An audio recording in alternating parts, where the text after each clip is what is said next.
जय गुरु जी। प्रिय दोस्तों, आपका दोस्त doctor SP Sharma, life science coach and motivational speaker, आज फिर आपके सामने दस्तक देने को तैयार है, लेकर अपना 19वां वीडियो, जिसका शीर्षक है मैयत और उठाला।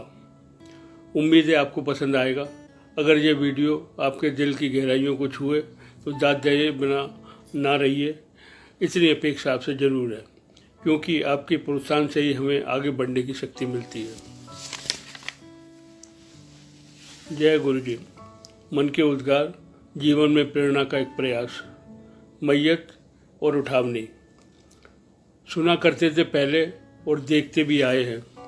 लोग जाया करते थे मैयत पर सिर झुकाने और सजदा करने। था जज्बा श्रद्धा भरा उस दिवंगत आत्मा के वास्ते, नहीं थकते थे करते हुए उसकी अच्छाइयों का गुणगान। अक्सर चर्चा करते थे उसकी नेकियों की ज़्यादा, बदी का कम। जरा सा क्या सुन लिया किसी की गमी का समाचार, तुरंत दौड़े चले जाते थे अक्सर नंगे पांव। जाकर क्रियाकर्म में हाथ बटाते थे। मुर्दे के घरवाले मूक दर्शक बने, गमों के सरोवर में बने हुए रह जाते थे। सब काम तो आए लोग ही कर जाते थे, समझकर सेवा भाव। ना किसी का कोई लेन देन, जो बनता था रुपए पैसे से भी और हाथ पैरों से भी मुर्दे को श्रद्धांजलि स्वरूप कर जाते थे। घर वालों का नंबर कंधा देने में आए ना आए, बाहर वाले इतने कंधे दे जाते थे कि दिवंगत आत्मा भी लगा देती थी दुआओं का अंबार। जो लेता था हिस्सा इस कार्यक्रम में, उसको दिया है परवरदिगार ने एक हसीन मौका नेकी करने का। हमेशा मैयत में अच्छी बातों की चर्चा होती थी, बुरी कुछ होते हुए भी संगत ना दोहराती थी। कहा जाता था अक्सर जाने वालों को नेकियों का पुतला। करते करते नेकियों की चर्चा हर एक की आंखें भर आती थी। जो लोग पहुंचते थे मैयत में, वे पूछा करते थे हालचाल मैयत के घर वालों का, और मदद करने से भी नहीं कतराते थे। हालांकि जाने वाले को वह नहीं लौटा पाते थे, पर सांत्वना और हिम्मत से दो बोल उन्हें लुभाते थे। बना था ऐसा भाईचारा कि गम हो जाता था आधा लोगों के उद्गार से। लोग थे ऐसे भोले और बेमिसाल कि परोकर रखते थे एक दूसरे की चाहत की डोरी से। उस समय के लोग होते थे बड़ा दयावान और संवेदनशील, बने थे मिसाल जिंदा मानवता की। जो बन जाता था सहारा रोते हुओं का, सभी लोग एक ही स्वर में कहा करते थे, तुम फिक्र ना करो, हम हैं ना। इस तरह लिखी जाती थी बीते हुए कल के सुनहरे पलों की कहानी कुछ इस तरह। मैयत भी होती थी साजी, जैसे समझते थे लड़कियों को साजी। यह था हमारा कल्चर, ऐसे थे हम लोग। हालांकि नहीं थे इतने साधन संपन्न, पर दिल के थे अमीर, जो रहते थे तत्पर करने को मदद हर एक के लिए, जीते जी भी और मरने के बाद भी। तभी सब लोग गुथे थे प्यार के बंधन में। नहीं थे इतने मॉडर्न और एडवांस, पर ख्यालात रखते थे ऐसे कि उनके आगे टिक ना पाए, चाहे कोई कितना ही बड़ा हो। ना आपस में था कोई बैर भाव, हर तरफ गूंजता था प्रेम भाव। ऐसा था माहौल दोस्तों जब हम जवान थे। दोस्तों, अब हम बयां कर रहे हैं मैयत की एक अजब गजब कहानी। ये आधारित है 3 बिंदुओं पर। पहली है मुर्दे के घर की कहानी, दूसरी है शमशान या कब्रिस्तान की अंतिम यात्रा, और तीसरी है उठावनी या प्रार्थना सभा। आज के परिवेश में जो मैंने आपको सुनानी अपनी जबानी। मैयत का मतलब कुछ ऐसा लगता है। माँ का मतलब मृत्यु, या का मतलब जदा कदा, और ता का मतलब तामील। मतलब मृत्यु जदा कदा तामील हो गई। पहुँचते हैं अब मैयत के घर वालों के पास, जहाँ है माहौल बड़ा गमगीन। लड़के बच्चे लगे हुए हैं अपने अपने कामों में। कोई मांग रहा माँ से पापा की अलमारी की चाबी, दूसरा बोले अरे इस घर की प्रॉपर्टी के पेपर कहाँ रखे। कोई कहे बेटा मम्मी जेवर वगैरह कहाँ रखे हैं, सुरक्षित तो है ना। कोई बेटा पूछ रहा बैंक लॉकर का नंबर। बेटी फिर भी होती है समझदार, बोले भैया नहीं तुम्हें फिक्र पापा की, कर लेना सब बाद में, पहले पापा को ले जाने का करो इंतजाम।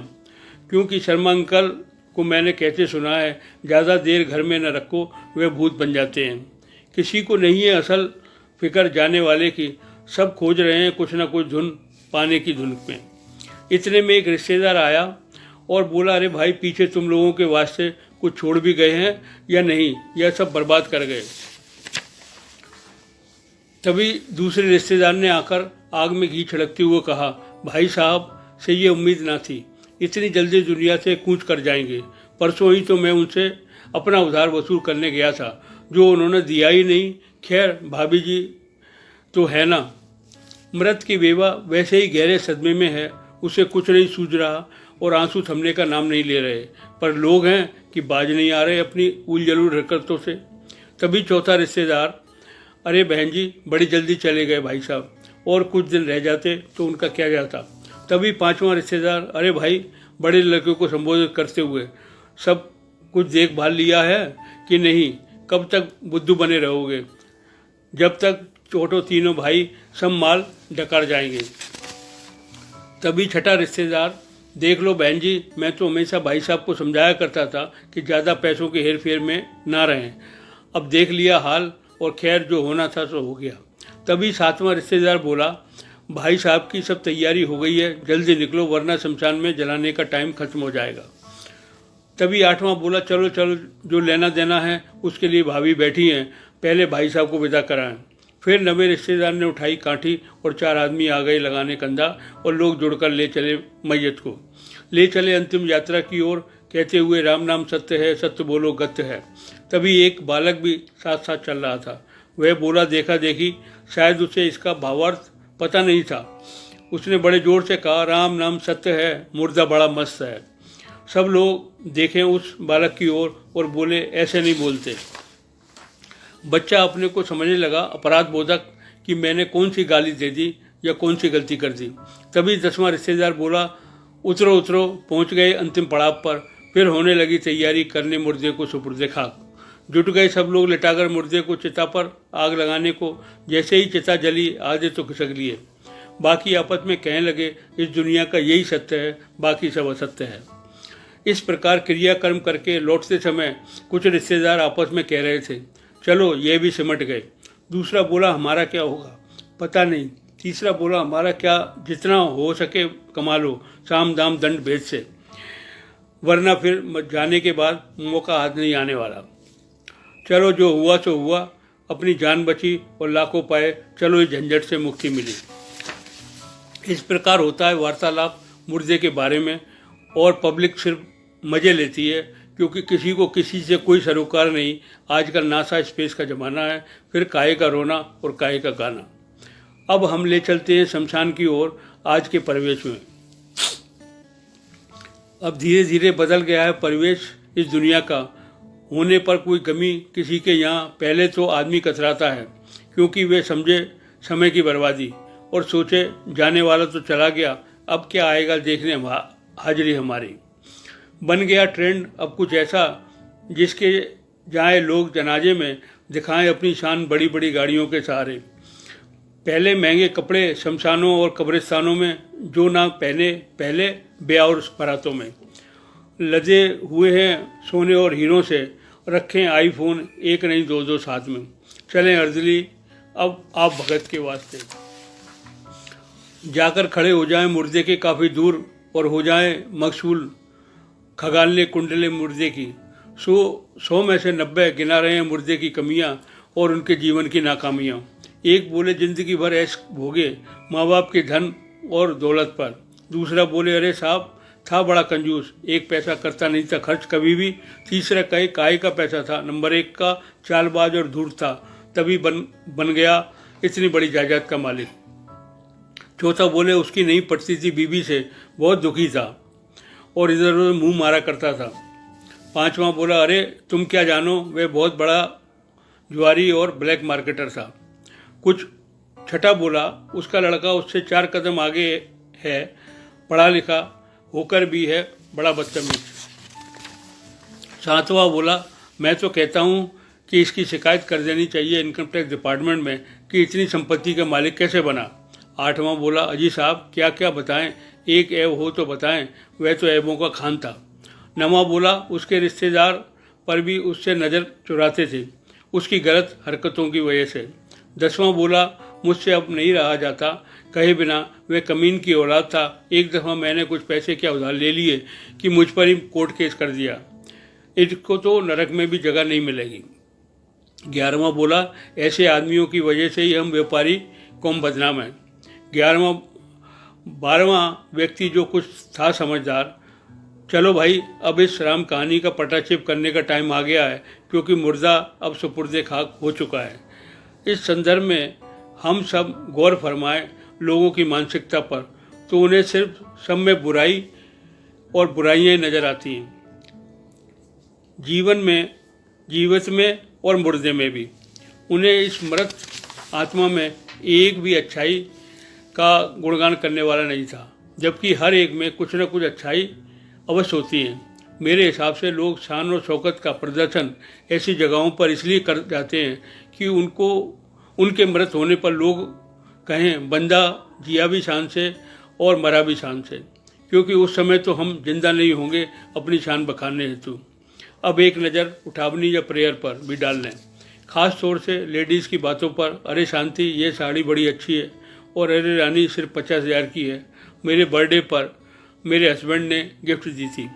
दूसरी बोली तेरा हार भी जम रहा है, अरे मेरे कंजूस मियाँ ने बड़ी मुश्किल से दिलाया था, पूरे 1 लाख का है।